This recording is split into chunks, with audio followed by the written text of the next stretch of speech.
Good morning students. आज हम पढ़ेंगे हमारा first chapter nutrition in plant. तो देखिए सबसे पहले हम इसमें क्या पढ़ेंगे कि देखिए हमने 6th क्लास में पढ़ा था कि फूड क्या है, सबसे एसेंशियल सोर्स है हर एक लिविंग ऑर्गेनिज्म से, है ना। हर एक लिविंग ऑर्गेनिज्म्स को क्या चाहिए, फूड चाहिए। अब देखिए जब हम फूड खाते हैं, ठीक है, या फिर तो हमें क्या मिलता है, न्यूट्रिएंट्स मिलता है। अब देखिए हमने क्या पढ़ा था एक और चीज़ कि carbohydrate, protein, fat, vitamin, minerals, ये सब क्या है, कंपोनेंट ऑफ फूड, ठीक है। इन्हीं कंपोनेंट ऑफ फूड को हम क्या बोलते हैं, न्यूट्रिएंट्स बोलते हैं, जो कि हमारी बॉडी के लिए क्या है, बहुत ज़्यादा असेंशियल है। अगर ये नहीं होगा, ठीक है, तो हम क्या कर पाएंगे, अपनी लिविंग को अच्छे से कंप्लीट नहीं कर पाएंगे, क्योंकि हमें ज़िंदा रहने के लिए क्या चाहिए, फूड चाहिए, ठीक है। और हम क्या होते हैं, डायरेक्टली और इनडायरेक्टली किसके ऊपर डिपेंड्स होते हैं, प्लांट्स के ऊपर डिपेंड होते हैं, ठीक है। हर एक ह्यूमन बीइंग की बात करें, एनिमल्स की बात करें, सभी को क्या चाहिए, प्लांट्स चाहिए। किसके लिए, प्लांट्स क्या करते हैं, फूड प्रिपेयर करते हैं। अब देखिए अब नेक्स्ट क्या बोला है, mode of nutrition in plants के अंदर मोड ऑफ न्यूट्रिशन क्या होता है उसके बारे में हम पढ़ेंगे। तो देखिए क्या बोला है, जो प्लांट्स होते हैं ये ऐसे ऑर्गेनिजम्स होते हैं जो अपना खाना खुद बनाते हैं। किसकी हेल्प से, water, carbon dioxide and minerals, इनकी हेल्प से ये क्या करते हैं, अपना खाना खुद बनाते हैं। The raw material are present in their surrounding, और जो रॉ मटेरियल इनके सराउंडिंग में प्रिपेयर रहता है, उनसे ये क्या करते हैं, अपना फूड बनाते हैं। और आगे क्या बोला है कि जो न्यूट्रिएंट्स, जो भी हम फूड खाते हैं उससे जो हमें न्यूट्रिएंट्स मिलता है वो क्या करता है, हमारी बॉडी में क्या क्या हेल्प करता है, टू बिल्ड और बॉडी बिल्ड करने में, ग्रो करने में, या फिर हमारी जो भी बॉडी पार्ट डैमेज हो जाता है, ठीक है, उन सब को रिपेयर करने में ये हेल्प करता है और हमारी बॉडी को न्यूट्रिशन प्रोवाइड करता है, ठीक है। तो फूड क्या है, हमारी बॉडी के लिए एक एसेंशियल सोर्स है, ठीक है। और हमने क्या देखा कि प्लांट्स कैसे कर रहे हैं अपना खाना prepare, in the presence of water, carbon dioxide, minerals, इनके द्वारा वो क्या करते हैं, अपना खाना बनाते हैं, ठीक है। हमने एक प्रोसेस पढ़ी थी, कौन सी प्रोसेस, फोटोसिंथेसिस, जिसमें प्लांट्स क्या करते हैं, अपना खाना खुद बनाते हैं, ठीक है, उस प्रोसेस के थ्रू। अब देखिए नेक्स्ट हम पढ़ेंगे ऑटोट्रॉपिक एंड हेटेरोट्रॉप्स। तो देखिए ऑटो मतलब क्या होता है, सेल्फ, है ना। तो देखिए the mode of nutrition in which organisms make food themselves, ऐसा मोड ऑफ न्यूट्रिशन जिसमें ऑर्गेनिजम्स अपना खाना खुद बनाए, उसको हम क्या बोलते हैं, ऑटोट्रॉपिक। बट हेटेरोट्रॉपिक में क्या होता है, जिसमें ऑर्गेनिजम्स अदर चीज़ों पे डिपेंड होते हैं, है ना। जैसे बोला है animals and most other organisms take in food prepared by plants.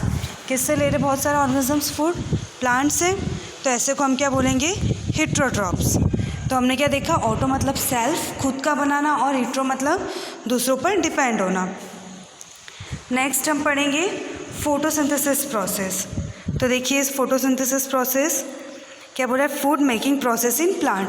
Photosynthesis को हम क्या बोल सकते हैं, फूड मेकिंग प्रोसेस ही बोल सकते हैं प्लांट्स में, है ना, क्योंकि इसी के द्वारा क्या होता है, ये प्लांट्स अपना खाना बनाते हैं। अब देखिए क्या बोला है, leaves are the food factories of plant. Leaves क्या होती है, फूड फैक्टर्स होती है प्लांट्स के लिए, ठीक है। Therefore all the raw material must reach the leaves. जो भी रॉ मटेरियल होता है, कच्चा मटेरियल होता है, वो कहाँ पे जाता है, सबसे पहले लीव में जाता है, ठीक है। वाटर और मिनरल्स जो कहाँ पे प्रेजेंट होते हैं, सॉइल के अंदर, वो किसके द्वारा अब्जॉर्ब हो जाते हैं, रूट्स के द्वारा, और कहाँ पे ट्रांसपोर्ट करते होते जाते हैं, लीव्स में। अब देखिए carbon dioxide from air is taken in through the tiny pores present on the surface of leaves. Carbon dioxide, ठीक है, जो कहाँ से मिलती है, एयर से, वो कौन लेता है, जो उसके अंदर लीव्स के अंदर टीनी पोर्स होते हैं। टीनी पोर्स क्या होते हैं, बहुत ही छोटे छोटे हॉल्स, जिसको हम नॉर्मली हमारी आंखों से देख भी नहीं सकते, ठीक है। और ये जो पोर्स होते हैं किसके द्वारा सराउंडेड होते हैं, गार्ड सेल्स के द्वारा। इसी पोर्स को हम क्या बोलते हैं, स्टोमेटा बोलते हैं। अब देखिए क्या हो रहा है, वाटर और minerals are transported to the leaves by vessel. Water और मिनरल्स किसके द्वारा, लीव्स के द्वारा ट्रांसपोर्ट होते हैं, ठीक है, बाय वेसल्स। वेसल्स जो कैसी लगती है, like pipe, through the roots the stem, the branches and the leaves, इनमें क्या होता है, ट्रांसफर होता है। देखिए next, they form a continuous path, और ये क्या बनाता है, कंटिन्यूस पाथ बनाता है। और ये प्रोसेस क्या होती है, कंटिन्यूसली चलती रहती है। इसी को हम क्या बोलते हैं, वेसल्स बोलते हैं। ठीक है, अब बोला एक जो वेसल्स वगैरह, इसके बारे में हम डिटेल स्टडी कब करेंगे, इन अवर चैप्टर नंबर 11। देखिए स्टूडेंट्स, सेल्स कैसे दिखती है, देखिए इमेज। अब देखिए, अब नेक्स्ट क्या बोला है, जो लीव्स के जो हम लीव्स देखते हैं, ठीक है, वो हमें ग्रीन कलर की दिखती है। क्यों दिखती है, just because of green pigment, जिसको हम क्या बोलते हैं, क्लोरोफिल होता है। ठीक है, ये क्या करती, लीव्स की हेल्प करती ताकि वो सन से क्या कर सके, सनलाइट को कैप्चर कर सके।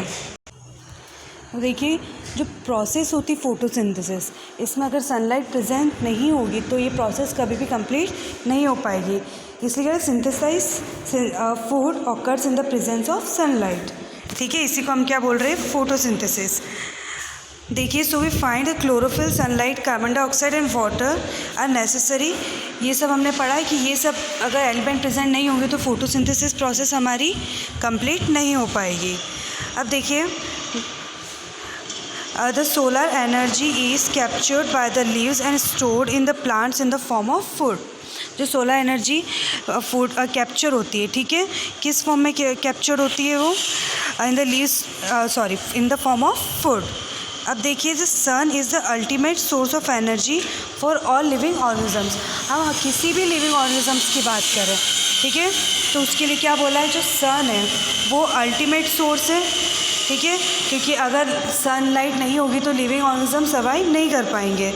इसीलिए क्या बोला है, सन को अल्टीमेट सोर्स बोला है हर एक लिविंग ऑर्गेनिज्म के लिए। स्टूडेंट्स, ये देखिए, अब क्या बोला है, क्या आप अपनी लाइफ इमेजिन कर सकते हो, ठीक है, कि अर्थ के ऊपर फोटोसिंथेसिस प्रोसेस ना हो। अगर फोटोसिंथेसिस प्रोसेस ना होगी, ठीक है, तो प्लांट्स अपना खाना खुद भी प्रिपेयर नहीं कर पाएंगे। और अगर प्लांट्स अपना खाना प्रिपेयर नहीं कर पाएंगे तो ह्यूमन बींग्स को क्या चाहिए, प्लांट्स चाहिए। ह्यूमन बींग्स की बात करें, एनिमल्स की बात करें, ठीक है, तो वो अब हमारी लाइफ भी क्या होगी, सर्वाइव करना इम्पॉसिबल हो जाएगी। अब देखिए स्टूडेंट्स, हम फोटोसिंथेसिस को एक रिएक्शन के थ्रू समझा इन्होंने, कार्बन डाइऑक्साइड प्लस वाटर किसके प्रेजेंस में हुई है, सनलाइट और क्लोरोफिल की रिएक्शन प्रेजेंस में हुई। ठीक है, तो हमको क्या मिल गया, कार्बोहाइड्रेट प्लस ऑक्सीजन। अब नेक्स्ट देखिए, जो हमारी गार्ड सेल्स होती है उसका स्ट्रक्चर कैसा होता है, स्टोमेटा कैसा दिखता है। ठीक है, अब देखिए, ये आपको डायग्राम के थ्रू समझाया है, गार्ड सेल्स, स्टोमेटा की ओपनिंग। ठीक है, ये कहाँ होता है, लीफ के अंदर, दिख रहा है आपको।